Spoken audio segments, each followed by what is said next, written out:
to begin.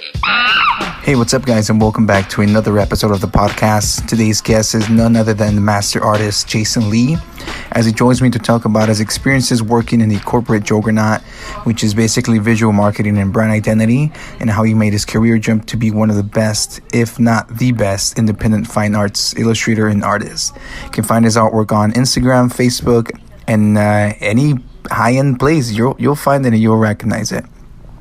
Today's music is brought to you by Kiddo with their song These Things, produced by Badson or Badson, one of those two.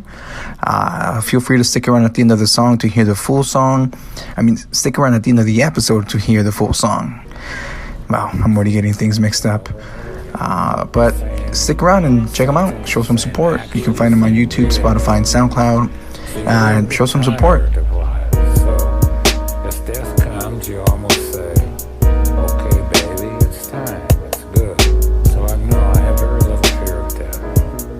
In fact, I almost welcome it. Damn, feels like I woke up on the wrong side of my death. Like I can't find my sight. Got me wondering why the good Lord still let me step. I left my stress, my sense, and all respect in the top end of that hosette. Got me feeling again like I might need to repent for I'm underneath that rose hedge. Why I feel the need to increase the dosage. Flirting with the devil while we dance a slow step. A love like this, see, it's kinda potent. Got me looking for direction from the Holy Ghost, but can't seem to find what I'm looking for. Need to get on my knees, maybe search some more. 1, 2, 3, 4, Advil to the dome. Now tell me, baby, tell me, do you judge my soul?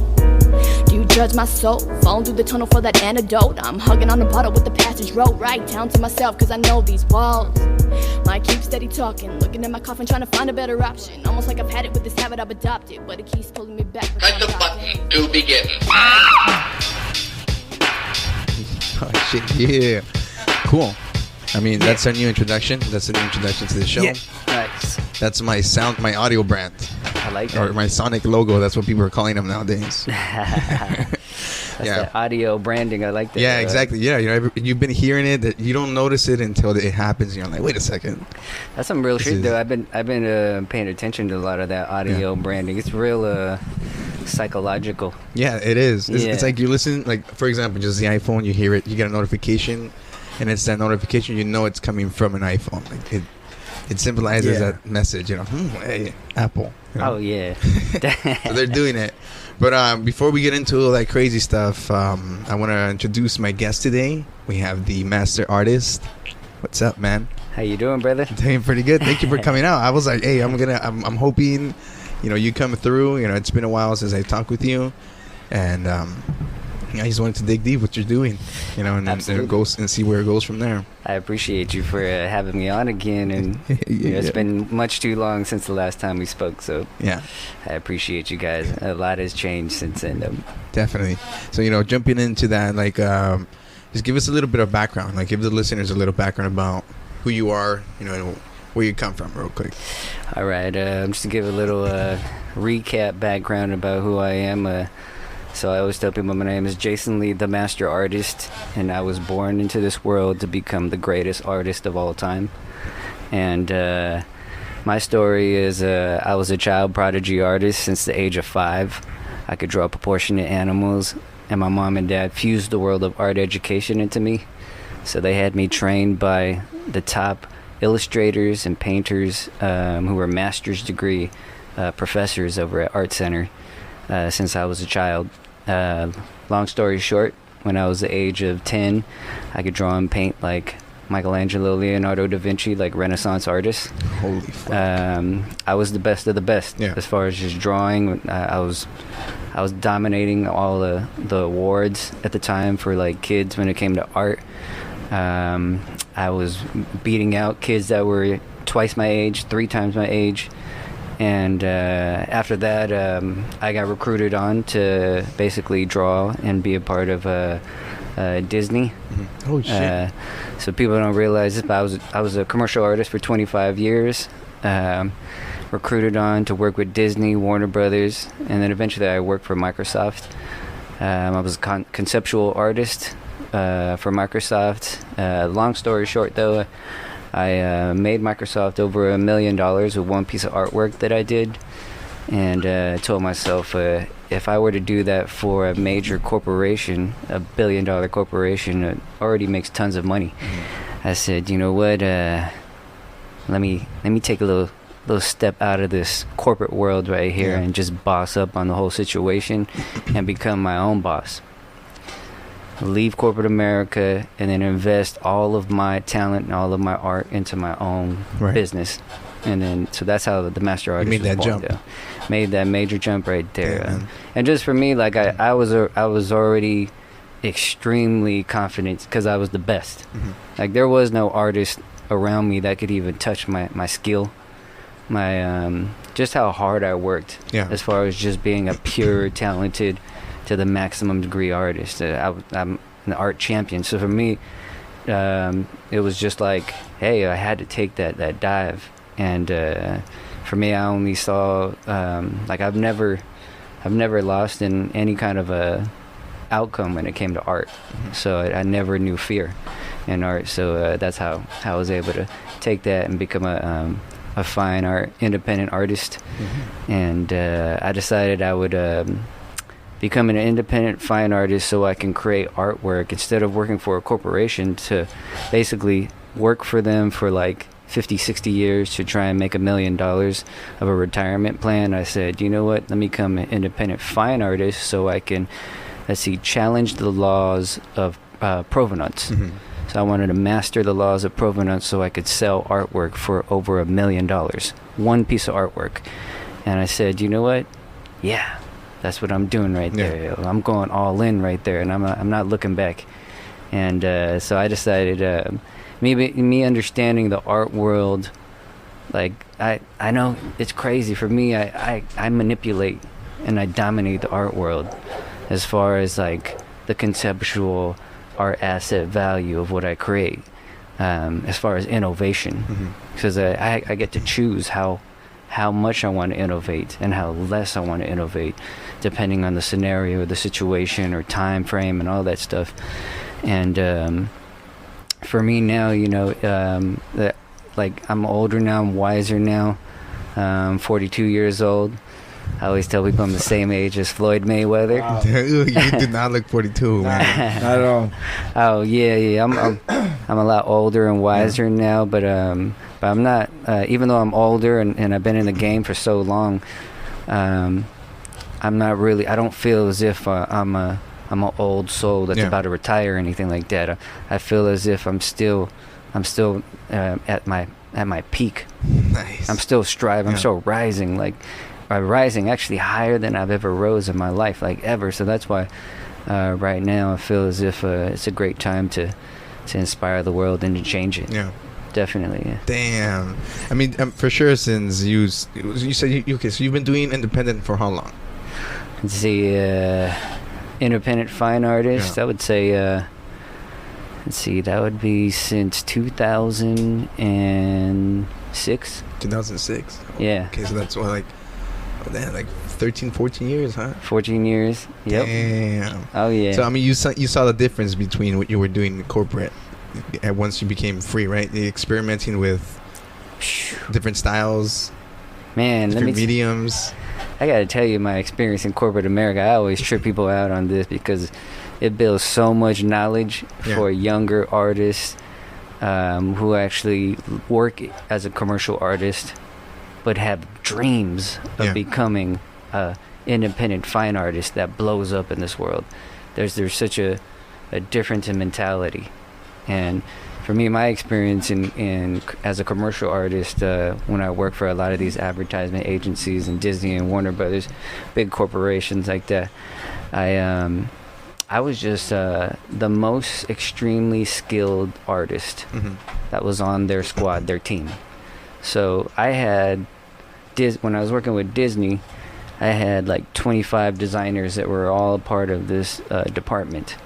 He had like one creative director, and he was getting paid the big money, right? And then they had me on there, and I did design as well as illustrate, and I could draw anything that anybody tells me into a reality. So they all looked at me like, okay, he the special one. And then all the designers are like, yeah, we can't do what he does. And I was like, yeah, I know you can't. And then the creative director, he's like the boss, the head of all the designers, and he's above me as well. so he controlled all of us. And where we would all be sitting around a round table, right? Disney comes in with this $100,000 brand campaign, right? They drop 100 G's on it. They gave it to our department, said we want like 20 designs from you guys. You guys got 20 designers, like a movie or some exactly, some big film. And then so we're all sitting around at the table. The creative director, this gentleman's like, okay, team, we need to create some ideas right now. And he says, before we create finalized ideas, we have to have rough draft blueprints of the whole thing. And then they're all, okay, there needs to be illustration involved. So that, which just basically means somebody has to draw it out. Right. Who's the best one to draw it out, though? And everyone knows I'm the best. So I'm like, they all looking at me. Yeah, they all turn around to look at you. They looking at me. I was like, you best believe I'm the savior here. And I looked at them and I said, but you know what? Yeah, I was born for this. I was always the best at drawing my whole entire life. So whatever you guys do, like, you guys know this is what I do. And so when all these designers came together, this is why designers actually can't stand the master artist.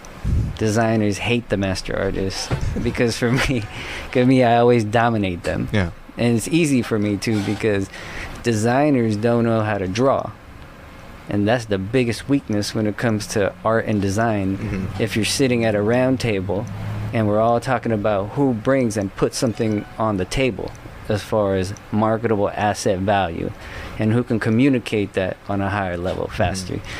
So me being able to draw, I'm creating all of their ideas. Yeah, right. They're gonna take it out from based off yours, whatever you draw, and they're gonna digitalize it. We're turning it in. They can't even start without me.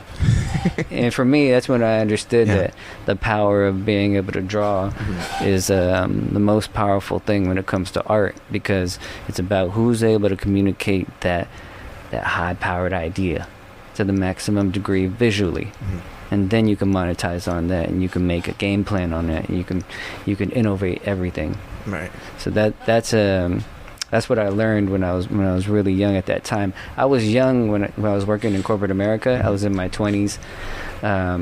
So now that I look back at it in retrospect now, and I imagine myself going back in time. Yeah. I there's so many things I would have done different. But I believe that I had to experience a lot of these things in corporate America as an artist in order to be who I am now as a master artist. Yeah, that's like the double-edged sword. They're like, you wish you were at that age, but would you really know? I mean, you want to be at that age with the knowledge you have, now, at whatever point you are in your life. But it's like, you wouldn't be who you are, though. That's the that's the catch. So I would create all the artwork for these 20 designers, right? I would draw out all their ideas. And this is what happened to me in corporate America. After I drew out all of their ideas, and mind you, all the designers are all like this to me. They're like bowing to me. Yeah. Right? And they're just like, dude, you're freaking like God. I was all like, I am. I'm your art god. I'm creating your idea, okay? Sit back, watch and learn, and you can't do what I do. I would always put that in their faces. And that's why when I actually graduated. Actually, I didn't graduate, but I went to learn how to become a high-powered designer, a luxury brand designer. Oh, okay. So I became a high-powered graphic designer, artist, and I learned that in school. I went and got an education on that at Cal State Long Beach. So Cal State Long Beach is actually one of the top design programs in California. The only program that's above them, I believe, is Art Center. Art Center is like a school that you have to pay like $25,000 a quarter, probably even more now. But Cal State Long Beach was competitive with them as far as their education, so that's why I went there, and it was crazy. I learned how to be a high-powered genius of brand marketing design for luxury brand design, which means that it's for to bring a brand onto a higher, more contemporary, modern, and futuristic, luxury-driven visualization and representation to the world that gives you that top dollar. Yeah. That top dollar visual value, and that that's something that changed how I created artwork and design and how I saw art, because this is how, when I was in school, I used to I was always the best at drawing, but I wasn't a designer yet until I went to college. And when I went to college, it's funny, I went there trying to learn how to do logos and graphics, and the first design I did was Roscoe's Chicken and Waffles. That was the first logo I did, right? So I was like, and it's funny, and I drew it all out. I made it really cool and and fun. And my design professors at that time and everyone around was kind of tripping out, like, damn, man, he just kicked that out, like, just drew that up. But then my professor, they saw how talented I was, but she said, but I'm going to challenge you. And I said, okay, how you going to challenge me? I said, I'm the best. And she goes, I want you to design like a super high-end luxury brand design for a hotel. We're talking the Four Seasons Hotel. Can you do that? Yeah. And you know what? At that time, I wasn't a designer. I was thinking more as a young adult. And so I didn't understand about like the financial side of utilizing my talent as a designer to make high-powered money, which is actually creating luxury brand marketing. And at that time, because when you're young, I was born into like cartoons, things like that, video games and all that. So I was really influenced by a lot of that stuff, comic books, things like the art styles and what you were drawing, right? What I was drawing, but I wasn't thinking about how to create a branding for a high-end luxury resort or for a billionaire corporation or a company, and things like that. And those are major financial things that like in college, I wish they would have had a course on that. Right. But they never did. So it's a lot different now, because now I'm full on bossed up now, and I said, you know what, I understand this high-powered financial business world of the art game when it comes to art and design, because I can create $1 million idea every single day if I wanted to. Damn, that's sick, man. So like one of my questions is like, what kept you going? What was it? Discipline? Was it discipline that you learned growing up to be consistent in what you were doing? So being a child prodigy artist, this is kind of how my relationships as I was growing up was when I was young. So I'm around a lot of younger other kids that could draw and paint. Supposedly everyone's like, this kid's the best too, right? And so they would always bring, all the younger kids would always try and be around me to draw. Now what had happened was, this is how I knew I was much more on a superior level than a lot of these younger artists, was when I drew and then they would draw and we would put our stuff on the wall, we'd be looking at it all together, and all the other kids and all the other younger artists, they would say, man, mine is kind of messy a little bit.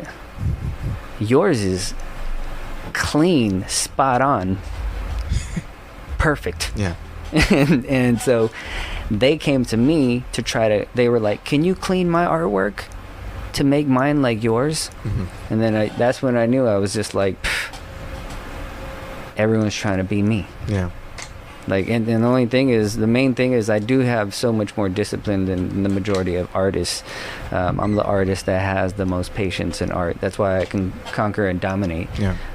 It's just like I just have to pick and choose a style, or I could visualize and see an artistic style of art and design, and I could manipulate it. I can increase the value of it. I can take it to a higher level. I could make it more cleaner, sleeker, more futuristic, maybe more old school. I can manipulate anything when it comes to art. So even when I'm like looking around now, you guys have so much cool stuff here, but I'm looking at it like, man, I could take all of this to a higher level or a lower level, or I could just manipulate in so many different ways, create another style out of morphing two different things together. Yeah. So that's how I became the art god. That's my AKA of what I've been going for this year, as far as representing myself from the caliber of talent that I have in this world, because I have the ability to basically dominate and command and conquer any kind of innovative idea right now. So how do you continue challenging yourself? Keep challenging myself because I set infinite high-powered goals of greatness. So for me, it's interesting. I grew up on hip-hop. You know, like hip-hop culture was about who is the best of the best. And it was like high-powered competitive nature, but about raising the elevation of standard. And so I live off of that through art. So that's what keeps me always motivated. Yeah. So I'm always like, people kind of still trip out on me on like why I always have this battle mentality within my mind when it comes to art at all times. And I just said that's what's called innovation. So if I'm not testing you and you're not testing me and we're just spending time together here, yeah, we're really not doing nothing. But if we're challenging each other and we're like, damn, you know what? Nah, I'm gonna call this out. No, you doing better than this? Is it at a higher now we're doing something, you know? So I just I keep it real now all the time everywhere I go. You know, and I think that sharing my energy and my thought process towards high-powered creation of art is it's the most important thing for me to do now. Now, do you think, in your opinion, that somebody else can come close? Or, okay, so basically, like, if somebody wants to pursue these type of, what would you call it, a career? Yeah. Yeah, absolutely. So if somebody wants to pursue that career, what is it that should keep them motivated? Like, is it just becoming disciplined, like, again, like just following through, or like, you know what? What's going to keep, let's say, an artist that is interested in pursuing this career as a fine artist or taking my path? You know, I think in art you could either be a commercial artist, or you could be a independent fine artist. So you only have really those couple of routes right there. You can either, and a lot of things fall into those different categories. Like even as a photographer, you can become a fine art independent photography artist, or you could be a corporate photographer artist. You know, so you can, either of those routes I think is fine. I think if you go the corporate route, it's really good for people to go, like, I think it's important for young artists to experience being a commercial artist, so you understand about business, about how a corporation is run and organized, and you see the different dynamics of the business behind it. Gotcha. So me being older now, if I were to go back in time 20 years ago when I was working for a corporation like Disney, Warner Brothers, Microsoft, I would be having a different mentality now, because I would be in there, I'd be young, I'd be fresh, I'm like a lion out the gate. Yeah. So I'm like in there, but I'm like, oh man, I'm infiltrating this shit. I would be thinking like that now. When I was there 20 years ago, I wasn't thinking like that. I was just more thinking like, oh, how can I get some experience here? Yeah. Or like, I don't know my future, you know. So you're just young and naive and not really understanding about your purpose as an artist. Now I have a major purpose, and so my mentality is a lot different. So, but my thought process was, if I were to go back 20 years back then, I would infiltrate the hell out of that corporation, and I'd be all of that, soaking it all in. So I know how to build the infrastructure of a corporation. And then I know that I'm gonna leave that company in 3 years. And within that 3-year span, I would be like, I'm doing nothing but climbing to the top. And I'm gonna get to that president, the CEO, that whole executive board right there. I'm gonna infiltrate them and befriend them, be real tight with them and close. And so now I could position myself towards the money. Yeah. And so I didn't do that when I was a lot of kids. Because you're just trying to like survive. You're just there. You're going in the motion. You have to. You're having to be told what to do, as opposed to, oh no, I'm doing this. It's a different mentality. So now, since I have that mentality in everything I do now, I think about a lot of those things, and how that's the kind of advice that I want to give to younger artists who want to stay motivated or trying to get into that commercial art world. Go all out, get in there, get in and out of there. You know you're going to leave there. You're not going to work for no corporation for no 20 years and they're going to take care of you, all that. No, you are going to get laid off all kinds of shit's gonna happen. Right. And plus, I think as an artist, you never want to give up on what's called you don't want to box in your true potential of what you can achieve. So working for a corporation, you're already boxed in. So you're gonna show up there every single day. You're gonna get paid a check, and then you're gonna go home, and your whole process is already laid out in front of you. That's why working as a commercial artist, it does train you to understand about those aspects of discipline and stuff like that, being controlled by a boss. But once you have enough guts and you've learned everything you needed to know, now you could become a boss. Yeah, because you have all that knowledge that you just absorb while you were there. Yeah. No, it's true. You know, because I think a lot of people do that. They'll take whatever experience they have from whatever it is that they're working in and apply it, like, say, like, I'm going to avoid that and I'm going to step more forward, you know? Yeah. Yeah, but there's a lot of people who get comfortable. Oh, yeah. Very, very comfortable. You know, get stuck.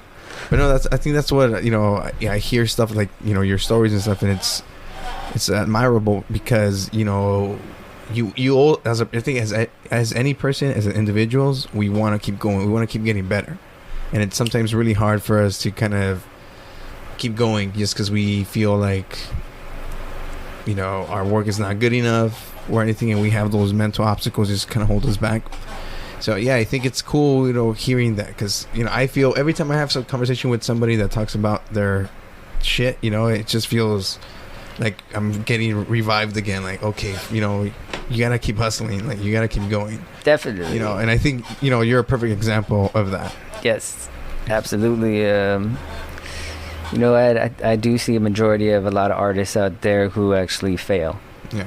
I would say I keep it real with everything. The majority of artists in this world fail. I would say very, very few artists become good artists. And then it gets even lower than that. Very, very few from there become great artists. And then it keeps getting cut even more closer to the bone. Very, very few of us actually can become legendary artists. Yeah. And so when you're at that caliber of understanding what art legend is, I always even go all the way up to the even very, very, very top, even from being a legendary artist, the greatest artist of all time. Yeah. Right? So for me, that's my strive. That's why I say I was born into this world to become the greatest artist of all time, because I know that's my destination right there already. And I just proclaim that. I allow people to understand my thought process on doing that, and that's the reason why. It's because you did ask what pushes you, right? What makes you strive and keep going even harder? And I said that's what I think about every single day I wake up. I'm here to become the greatest artist of all time, so I have to be challenging every single day of my life. Yeah. Otherwise, how can I proclaim that I am that of a higher level? And plus, greatness is never given. Greatness can only be conquered. So that's what a lot of artists don't think about that stuff. They just they think that I have a little bit of talent, I can make some work, show some people, and let me just wait for it to flourish and blow up. Yeah. Right. Yeah, just getting by. Just getting by. Plus they're not even testing the limits of the art. They're just like, let me just create a quick gimmick and then make a cash flow out of that. And they're wondering, how come it's not blowing up? You know, and they're not thinking about how art is actually, it's way more deeper than a lot of these people understand. They don't understand it. And people don't realize that art changes the world. Art changes perspectives. Art is art campaigns. Art is high-powered brand visual marketing. So just like how you were saying, you created that audio branding. The bit in the beginning, Yeah. So you had the audio branding, which it basically manipulates people's minds through psychologically. Because they hear it and they're like, boom, now they know it's you. Yeah, it's associated with something. Like, okay, I get you. So I do that visually. So visually, I manipulate the world. I manipulate human beings' minds. And I can show you I can affect any kind of emotion out of a human being through the visual that I show you. So it can make you say, oh, that's cool. Or it can make you say, oh my God. Yeah, it can be, exactly. Anything. or to any kind of emotional feeling. And that's what a lot of artists they don't understand, that how to embrace and capture that to the highest level. I do, though. As the greatest artist, yes, I do. Yeah, right. Yeah, exactly. I think that's part of it for sure. You know, that's just one part of it. Learning how to manipulate that. You know, because everything you see, you're always looking, you're always absorbing everything, and subconsciously, you're still, you know what you're seeing. You know, that's how they get you. You know, like you see big brands like Bud Light or something, Coors Light. You know, on a hot day, you're like, oh, okay, and then subconsciously, 3 weeks later, you're buying Coors Light. You're like, oh, it somehow got you. You know. I got a deep story to tell you, like as an example of how deep I go with art, as opposed to other artists. So I have a younger artist that I mentor. He's like 10 years younger than me, right? As far as like the skill level of what he's able to do, though, he's not that talented. But I understand. I said to him, I'm going to help you. And so he goes, okay. So I said, first of all, he said, I'm really great. I'm great at what I do. He actually paints. Yeah. Here's the thing, though. The guy actually transfers his picture, projects it on to a canvas, and then he paints it. Okay. Right? And then he's turning to me and he's saying, I'm awesome at that. I'm the best. And I looked at him. I said, you are what? I was all like, first of all, let me break you down real easy. I said, first of all, you don't have no God-given talent. Because if you did, you wouldn't need a technological tool to take a picture and project it on and then trace it on and to proclaim that you actually created that from scratch, right? Yeah. From a blank canvas to you did it. You actually had to use technology, somebody else's picture that you sampled already, and now you're just like obliterating all of that and proclaiming how amazing you are. So to me, I always knew, I was like, man, I call out all the bullshit in the art world very, very quick. And to me, the reason why I know I'm the greatest artist of all time is because the art world is in a state of deception right now, like high-powered deception. Like in what sense? Like, so what that means is, in this day and age, you can sell an art piece that is a blank white canvas for hundreds of millions. And you can proclaim that's value right there. We got that high-powered, innovative asset power right there. That's worth $100 million. Blank white canvas, though. Yeah, nothing on it. Nothing on it. Right? So that's what's going on in the day and age now. That's why I proclaim that high-powered deception is actually controlling, especially a lot of the high-powered financial market on the art market. So where they sell art for hundreds of millions of dollars, things like that. So if I pay real close attention to that stuff, and because to me, I'm the most highest skilled, talented artist in the world as far as like just living today. So for me, it's very important for me to master the laws of high-powered provenance. Because now, me being a living artist, now I can take the value of what I do and my true high-powered God-given talent, and I can make hundreds of millions of dollars now that I'm attached to a high-powered billionaire who gives me their brand provenance as an endorsement value. So now I can proclaim the master artist and Warren Buffett are actually partners. Oh, God damn. That's major right there, right? Yeah, major. And then it's only one conversation from me and Warren to say, hey, Warren, how about we do a high-powered art dinner auction at your house? And you invite all of your billionaire friends, and we raise a lot of money with my artwork for a lot of your charity foundations together. What do you think Warren's going to say? No. Just kidding. You know what? So it's a no-brainer to work with the master artist. So for me, it's just about mastering the laws of high-powered provenance, which basically means getting to the most wealthiest people in the world who are art collectors and associating your brand with that high-powered individual. And then what you do is, once you associate your brand with that high-powered individual, now they endorse the value of your art, asset value of your art rises. Now you get to actually sell art from over $1 million to $100 million. So, and that's just one individual. right? Mhm. So I love giving this advice out to artists in the world. Now you're gonna get all these artists running to all these billionaires and stuff trying to get provenance, but Well, it's funny you mentioned that because right on the chat, Camel 211 says that's it. I'm picking up a pencil. I'm making it happen. How long? Hey. How long is it gonna take him? You know what? It's a cold game out there. Yeah. As far as like the art world, the reason why I love it so much, and I sacrifice my whole life to it, is because there's no limits. Mhm. So I can make $1 billion in art if I want to. I just have to create the game plan for it and the blueprint for it. That's all it is. Yeah. And I have that, which I created. You have that plan. I have that plan.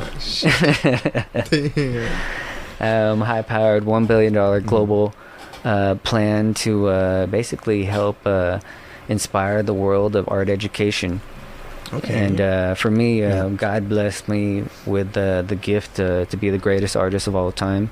And for me, it's very important for me to share my gift to the next generation. So Yeah. I'm actually the artist. God brought me here to lay down the law as far as throwing down the last judgment upon this art world. Yeah. That means that I'm going to call out all the bullshit.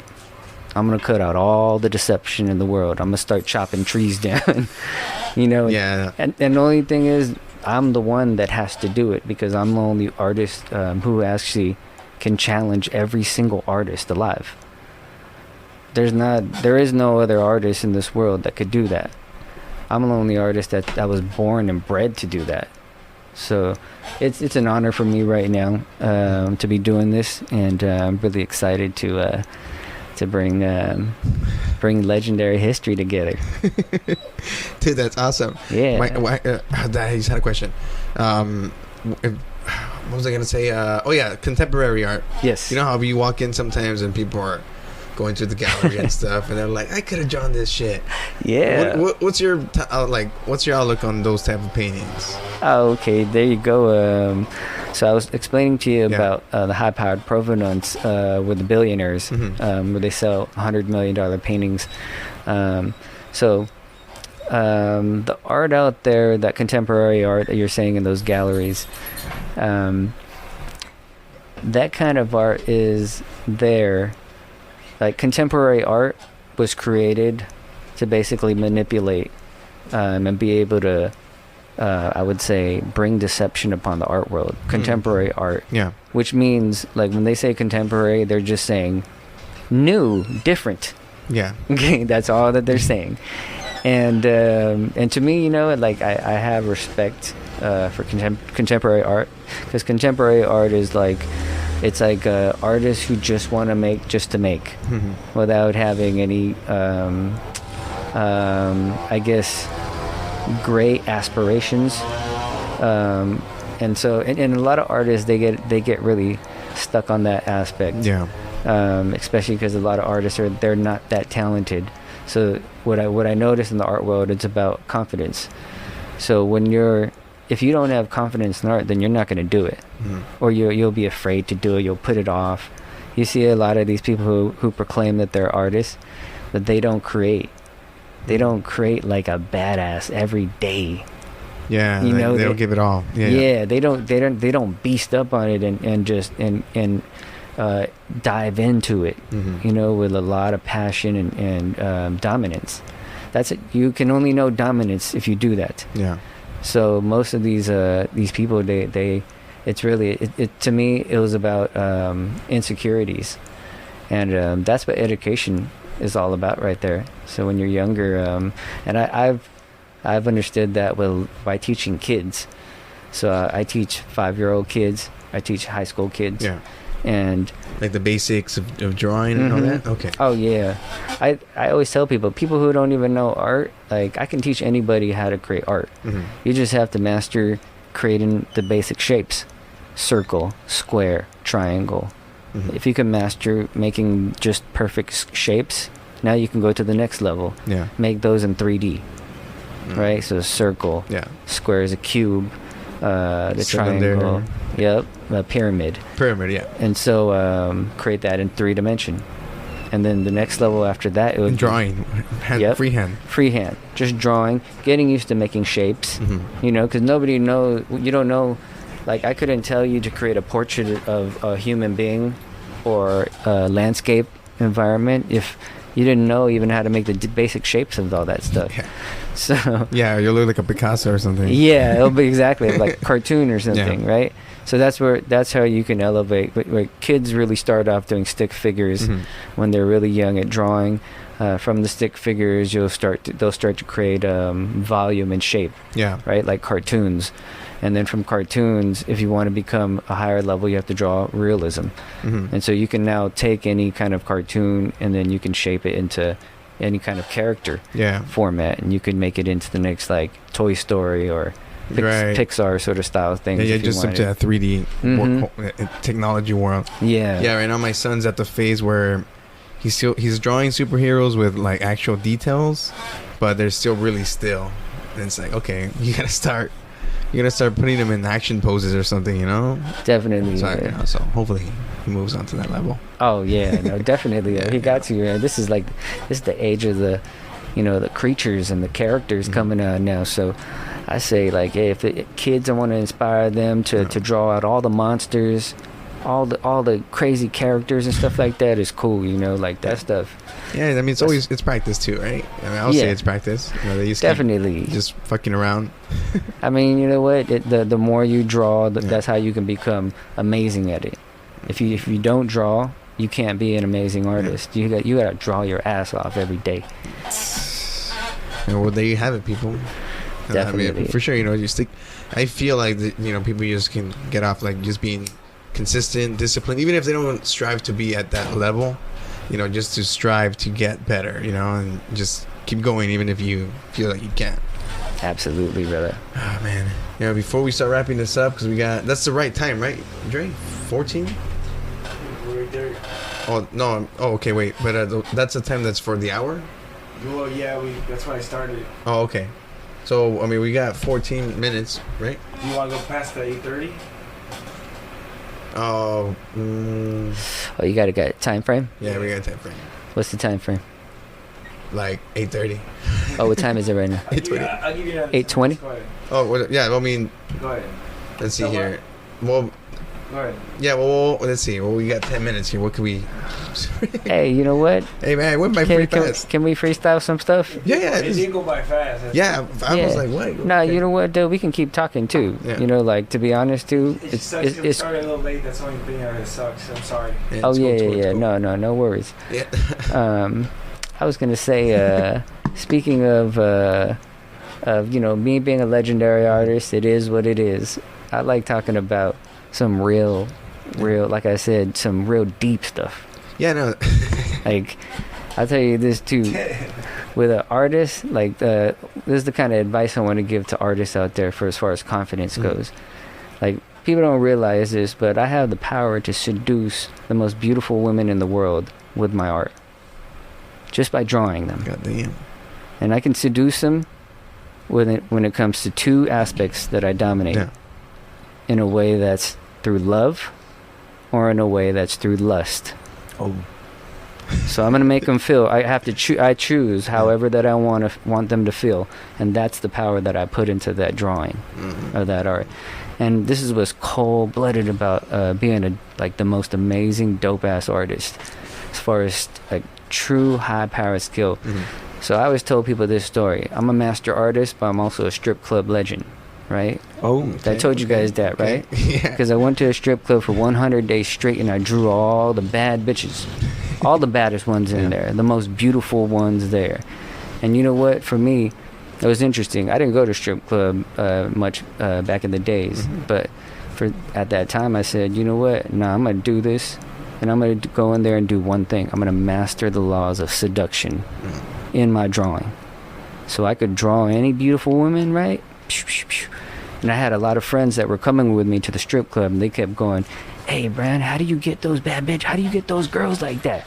And I was just like, hey, bro, I told you, man, it's not about what you think it is when it comes to beautiful women. I said, I can get a woman through my creativity. That's the highest level of how to get a bad bitch, a beautiful woman. Yeah. It's not through thinking that you look good, your hairstyle, thinking that you ain't cool enough, all that stuff. And I said, this is all I gotta do. Draw them? Oh, I'm drawing them up. Not even saying one word and turning it around. And that beautiful woman comes up straight up to me and goes, oh my God. That's all. That's just. And then you get those VIP sessions. Hey, come on. Yeah, come on, man. Not kidding. Hell That's yeah. pretty cool, man. It's good. I mean, I would never think somebody will go to a strip club for 100 days to draw. You know, Nobody would do that. That's the last thing you think of somebody doing at the strip club. But that's cool that the girls took. So did you tip the girls with artwork? You did pretty much. I did actually I did over 300 girls within 100 days. Yeah. Because I could draw like 20 women in one night. And I would even test myself a lot like that. Me and my friend Kale, we used to go over to strip clubs after work a lot because he worked for me as an artist. And he was very talented too. I always had love for him because he could draw real fast. And then, but when we went to the strip club, I was the one that brought the sketchbook every time. And I came inside, I'm drawing strippers. And then he was always like, man, dude, nah, I don't want to draw here. He's all like, why are you drawing over here? And I said, man, I'm here to master the laws of seduction, man. I'm not here to be a regular dude here at the strip club. I'm here to be a master artist. I said, I got to seduce these women with this art. Kale, come on. I said, let's be real with it. And he didn't care, at that time. He never bought a sketchbook. Nah, never bought. He didn't. He was always telling me like, nah, don't show your art in front of these bitches right here. He's all like, these bitches ain't gonna do you right, master artist. They're not gonna appreciate you, And I told him, yo, Kale, I'm not looking at these strippers like they're freaking high-powered art people. Yeah. I was all like, nah, these strippers are just bad bitches, beautiful women. I was all like, man, if I could seduce them with my artwork, you best believe I'm going all in. Yeah, so he saw me doing that, and to me it really taught me how to seduce a woman through my stroke. How do I create that? It's like serenading their beauty and being able to manipulate the communication of what I want to say to them to make them feel like, oh wow. Yeah, like how they're seen, in that sense of, I don't know, the way they come out as, I don't know, strippers. Yeah. The chat room's calling you. He says, I'm gonna call you Pimp Juice. Pimp Juice, I like that right there. Master artist Pimp Juice. Pimp Juice. Fuck, dude, that's funny. I totally forgotten about that story. Yeah. Yeah, but that's awesome, man. Again, nobody does that shit. And I think the fact that that you did it, that you went through with it with a specific mindset, it was, you had that discipline too, Oh yeah, it was real psychological. Yeah. Why I wanted to do it. I really looked at it like, oh, I didn't want to go in there like a normal guy into the strip club. I wanted to go in there as a master artist, do something that has never been done before, which is, man, there are no artists that came into no strip club and freaking seduced all these beautiful women just like that. I was all like, man, I knew I would become a figment of a persona as a legend within what they witnessed, as far as just that picture and that art that I captured their soul out of, like just like that. And I think to me it's incredible. It allows me to connect with the female beauty on such a high powered level. And to me, I think it's about appreciating it to the highest level. I always tell people that art, the most symbolic symbol in art is a beautiful woman. Because as an artist, you want to be able to create beauty at the end of the day. Something that somebody's like, oh, that's beautiful, Even though, like I said, I can make you feel many emotions, but at the end of the day, you do want to be able to feel like, wow, that's something beautiful. Yeah, I remember learning the first time the difference between what made nude and art and what was nude and naked. There's two different forms of it, just how they're depicted in a painting or something. Yeah, exactly. I was like, oh shit, like I never ever thought of that before. Somebody told me. I was like, oh fuck, that's totally right. You can make somebody a woman look innocent, or anything look innocent by doing specific poses while they're in nude or while they're naked, and naked's like the dirty ones. Yeah. Yeah, Exactly. It's crazy. Even those little things already connect to your mind, and you're like psychologically manipulated. Yeah. But, We're already like really. I mean, if you really think about it, it's interesting too. Like I even think about it too. Like we're all somewhat manipulated already. Yeah. Like even like when I walk around in this world, like we're wearing T-shirts, right? Mm-hmm. Like we're freaking. Why does it have to be a T-shirt? Right? Like someone conditioned it to be like that, right? Normal. To be just the normal thing, but then, who's to say this couldn't be like a suit, I don't know, futuristic armor or some, or you couldn't be wearing like a freaking animal skin outfit or something. And that's the norm. Yeah, you don't have it, you're weird. You're like, what the fuck? Exactly. You're challenging the norms. Definitely. So definitely challenging. I think that's what high-powered art is, which is challenging, leaps and bounds of greatness outside of the box of normality. That's how you become great. Damn, you heard it here first, people. Yeah. And probably wherever else, you've told us. Definitely. But no, dude, thank you for coming out, man. The hour honestly flew by. Appreciate you guys. Yeah, so thank you again. Next time we'll get to a bunch of other stuff, but dude, thank you for really, coming in here and just, having a conversation. Thank you, brother. Because Appreciate especially you guys. last minute, I think you just told me yesterday. You're like, "Hey, I'm down for tomorrow, for Thursday." I was like, "Oh fuck, all right, let's do it." You know what, dude? Yeah, I always love recording. Yeah. I like, to be honest, I do my own recording like on a daily basis. Yeah. Because right now it's all about content creation when it comes to social media and everything. So it's about who can dominate content creation. So it's important to create content on a daily basis that you can filter out, stay in the relevance of people's minds on a daily level, and then you dominate marketing. Okay. And so that's why when you told me like, you wanted to go live, and then I was like, wow, that's high-powered marketable content right there, with somebody interviewing me right away. And then, dude, I want to inspire the world. Like, I really want to talk to people. Yeah. I want to share my story. I want to inspire people, like, right now, not later. So that's why when you hit me up, I was just like, yo, I'm through. I'm coming. Yeah, it's cool, especially when it's last minute, man. But thanks again, dude. I know that people can find you at Jason Lee Arts on Instagram, right? Jason Lee Arts on Instagram, yes. Cool. Any other place where we will catch you? That's it right there. All right, man. Well, hopefully it's not a few years before I talk to you again, and we'll be seeing you soon. Thank you, brother. Thank you, man. And thank everybody.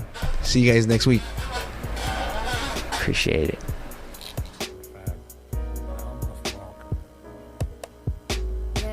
Feels like I woke up on the wrong side of my death. Like I can't find my sight. Got me wondering why the good Lord still let me step. I left my stress, my sense, and all respect in the top end of that hosette. Got me feeling again like I might need to repent, for I'm underneath that rose hedge. Why I feel the need to increase the dosage. Flirting with the devil while we dance a slow step. A love like this, see, it's kinda potent. Got me looking for direction from the Holy Ghost, but can't seem to find what I'm looking for. Need to get on my knees, maybe search some more. 1, 2, 3, 4, Advil to the dome. Now tell me, baby, tell me, do you judge my soul?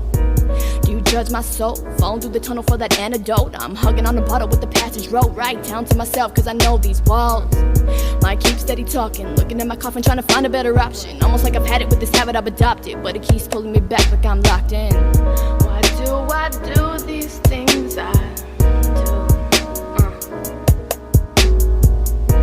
Quería salvarte, dímelo. Why do I do these things? Why do I do these things? Podía salvarme. No.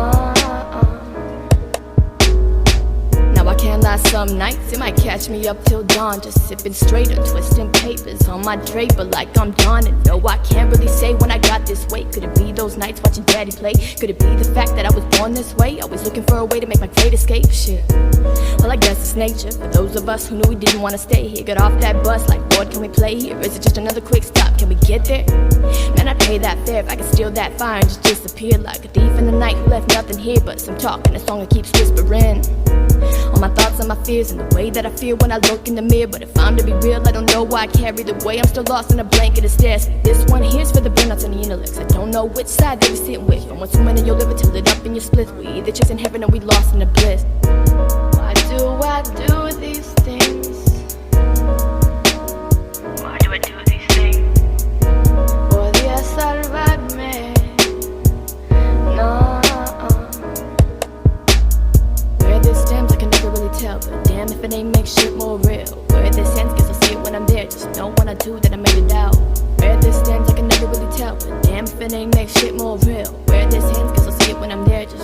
do, then I made it out. Where this stems, I can never really tell, but damn if it ain't make shit more real. Where this ends, guess I'll see it when I'm there, just know when I do, then I made it out. Where this stems, I can never really tell, but damn if it ain't make shit more real. Where this ends, guess I'll see it when I'm there, just know when I do, then I made it out. Made it out. Flirting with the devil will be I made it out. Built to the now. Built to the dome. Now tell me, baby, tell me, do you damn.